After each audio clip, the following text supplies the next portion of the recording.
வணக்கம். என் பேர் என் மகேந்திரன். இன்னொரு பேர் தேசிய மொழியில் எழுதும்போது நான் எம் மகேந்திரன் என்று எழுதுவேன்.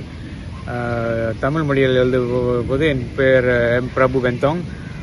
நான் 1983 கடைசியிலேருந்து பத்திரிகைக்கு எழுதிட்டு வரேன். அதாவது வாசகர் கடிதம், உங்கள் கடிதம், கருத்துக்கள் அது போன்று எழுத ஆரம்பித்து 1900 வாரம்பாடி, தமிழ் நேசன், தமிழோசை போன்ற பத்திரிகைகள், தினமணி போன்ற பத்திரிகைகள் எழுத ஆரம்பித்து பிறகு முதலாக என்னுடைய சிறுகதை மயில் என்ற வார இதழில் வெளிவந்தது. முதலாக 1987 என்னுடைய முதல் சிறுகதை வந்தது. அதே போன்றுதான் என்னுடைய தேசிய மொழி கதையும் 1988, அதாவது தேவபாஷா புஸ்தகாவும் மேபேங்கும் நடத்திய போட்டியில் எனக்கு ஆறுதல் பரிசு கிடைத்தது. கருப்பை என்னும் சிறுகதைக்கு.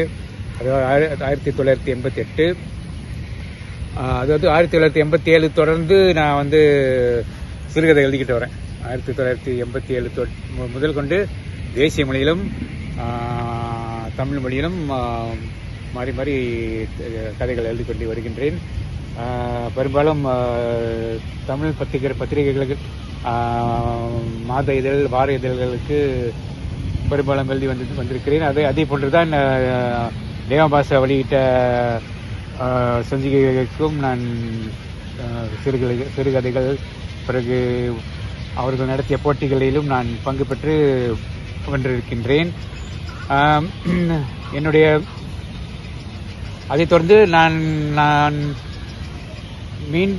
இன்று வரைக்கும், அதாவது 1987 இன்று வரைக்கும், அதாவது இன்றைய ஆண்டு 2024 வரைக்கும் நான் எழுதி கொண்டு வருகிறேன் என்றால் அதற்கு காரணம் காவியன், அதாவது காவியனும் ஒரு காரணம். திரு உதயசங்கர் எஸ்பி எனக்கு கொடுத்த ஊக்கம், ஆர்வத்தினாலும் நான் 1999 நாங்கள் காவியன் என்ற குழுவை ஆரம்பித்து இதுவரையில் நாங்கள் நடத்தி கொண்டு வருகின்றோம். அதில் பங்கு பெற்று பல நிகழ்ச்சிகளை நான் பங்கு பெற்று அதில் பங்கு கொண்டுள்ளேன்.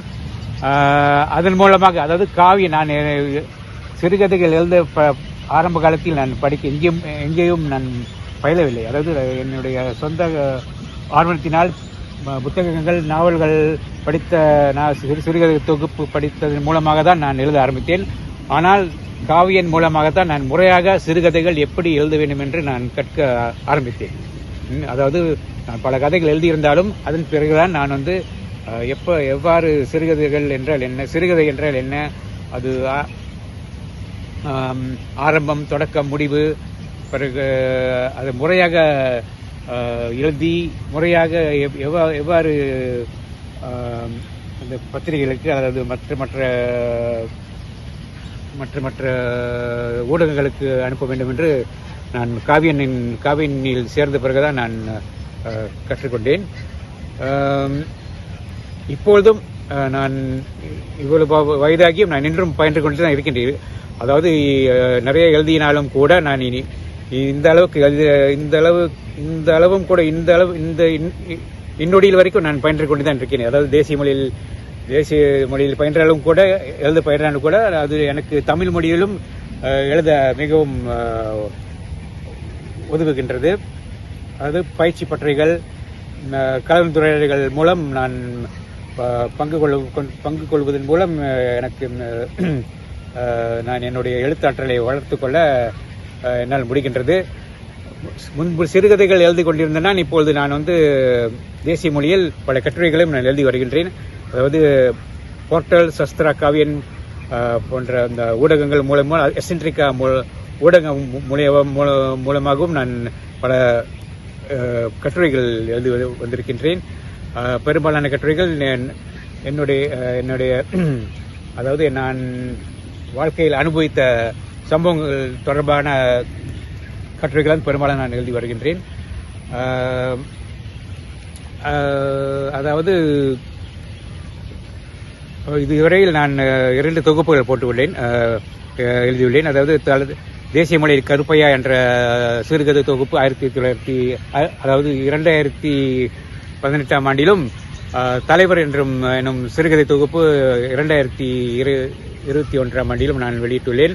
மற்ற தொகுப்புகள் அது தேசிய மொழியிலும் வந்துள்ளது. அதாவது காவியன் வெளியீடு செய்த சிறுகதை தொகுப்புகளில் என்னுடைய பல சிறுகதைகளும் பல கட்டுரைகளும் இதுவரையில் வெளிவந்துள்ளன. என்னுடைய ஆசை என்னவென்றால், நம் இந்தியர்கள் மிகவும் குறைவாகவே தேசிய மொழியில் எழுதி வருகின்றார்கள். அவர்கள் மேலும் ஆர்வம் கொள்ள வேண்டும். தேசிய மொழி எழுத நம் இந்தியர்கள் மேலும் ஆர்வம் கொள்ள வேண்டும். படிப்பதும் தற்போது குறைவாக நம் இந்தியர்களிடையே, அதாவது தமிழ் மொழியிலும் சரி, தேசிய மொழியிலும் சரி, மற்ற மொழியிலும் சரி, சற்று குறைவாக தொய்வடைந்துள்ளதான் என்று நான் நினைக்கின்றேன். அந்த படிக்கும் ஆர்வத்தை நாம் அதாவது நாம் படிக்கும் ஆர்வத்தை மேலும் வலுவடை செய்ய வேண்டும். அப்படி வலுவடை செய்தால்தான் நாம் மேலும் சிறப்பாக எழுத முடியும் என்று நான் நினைக்கின்றேன். அதாவது நம் இந்தியர்கள் தமிழ் மொழியில் எழுதும் இந்திய மக்கள் நிறைய பேர் உள்ளனர். இருந்தாலும் தேசிய மொழி அளவில் எழுதுவர் மிகவும் சிறிதளவு இருக்கின்றனர். ஆக ஆர்வமுள்ளோர் காவியனை தொடர்பு கொண்டால் நாங்கள் உதவி செய்ய காத்திருக்கின்றோம்.